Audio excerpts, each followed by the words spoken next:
This is Blues View. Coming up, Colin Tattum's end of season review and the latest on Alex McLeish's summer recruitment plans. Hello and welcome to the final Blues View of the season. I'm Andy Walker and I'm joined in our studio as ever for the last time by our man at the Blues, Colin Tattum. Hello, Colin. Well, Colin, briefly touch on Bolton on Sunday. You were at the Reebok. How did it go? Disappointing result in the end. Good game. Both teams put it in. It wasn't a stroll in the sun end of season affair. Birmingham played some good football, but just didn't have the final end product, the killer touch, and the referee was odd, to say the least. It's just a shame that they didn't at least get a draw or a win, because they've closed the season with one win in 9 games, which doesn't look good, but I guess they'd done the lion's share of what they had to do. Okay, well, we had the chance to catch up with Alex McLeish following that defeat to the Trotters. We probably need 4 or 5 players, no doubt about it, because players will leave and we'll be short of squad numbers. But at the moment I don't want to just bring quantity, and I need some quality in at the club, and that will be the difficult part of it, bringing some quality. And we lost out on a very good player last week, and he would have brought something to the team without a doubt.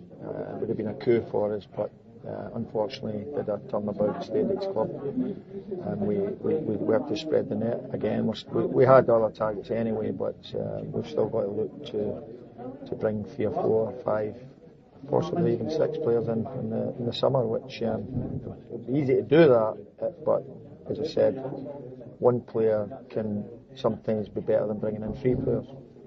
Well, Colin, of course, the season is over, and now the big talking point among Blues fans is who's going to be coming, who's going to be going. What is the latest on Alex McLeish's recruitment at the moment? Well, Birmingham are very close to bringing in Ben Foster from Manchester United. As we speak, medical hasn't been arranged yet, but a fee, as I understand it, has been agreed in principle. And obviously they've had to move quickly. He's got a very good pedigree. He's played in Europe. He won the League Cup with Manchester United.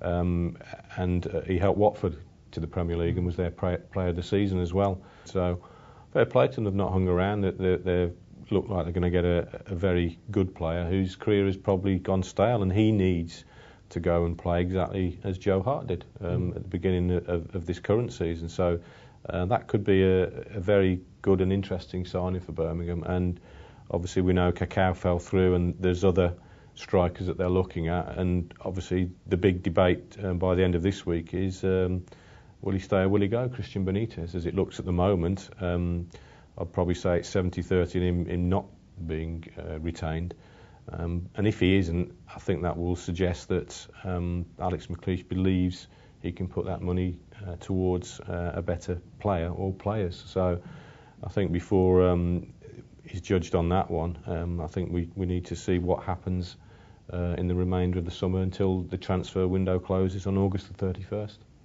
Well, of course, as I said, the season is over, so it's time for you to have a little walk down memory lane and take a look back over the season.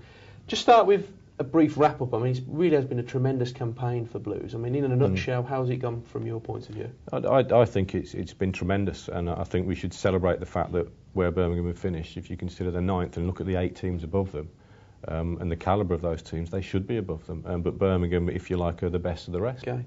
And what for you was Blues' high point of this season? I think the start of the unbeaten run in October time. We forget Birmingham lost 6 out of the first 9 fixtures, and was 17th when Carson Young had his first game, and then they went on that tremendous run. The team clicked, everything clicked, and that is a real highlight. You can't particularly single out one game. It's just a collective effort over that period of time, which in effect got Birmingham safe and gave them the confidence. And of course, you know, as the fans sang, you know, they were the unbeatables at that time. And the low point?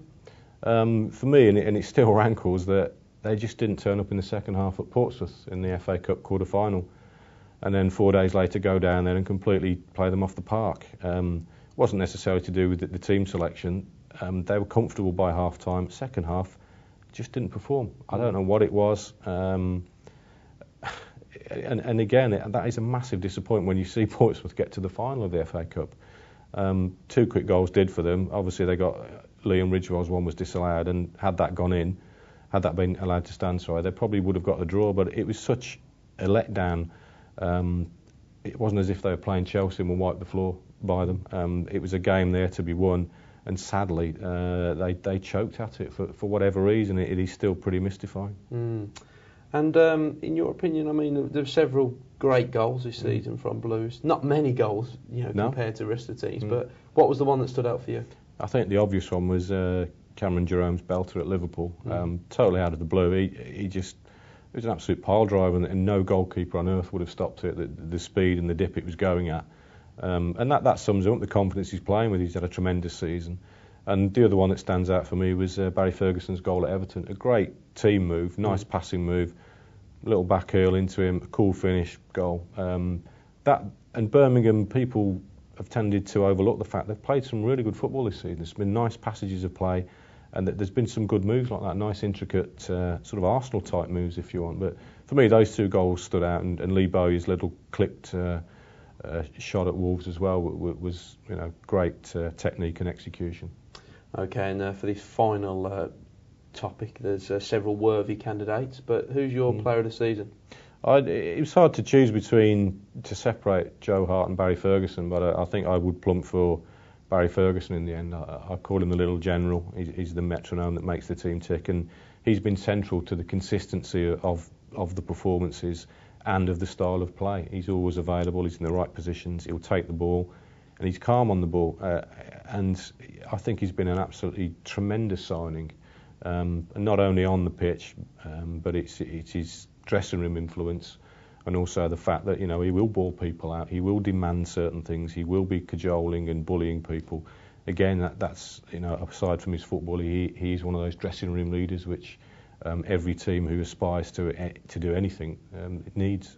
And Joe Hart, in receiving the main award, he was very emotional. He said if it was down to him, he'd stay, but he doesn't really have much choice in the matter because Manchester City won him back. But he was choked up. He was really, and speaking to him afterwards as well, I think in the passage of time he'll look back on this spell as really fondly. That maybe this season at Birmingham will make him into the top class keeper, which we believe he should become. Thanks for joining us, Colin, in what has been a truly memorable season for Blues, and thank you for watching all season. And be sure to stay tuned to BirminghamMail.net and SundayMercury.net throughout the summer to catch up on all the developments at Birmingham City.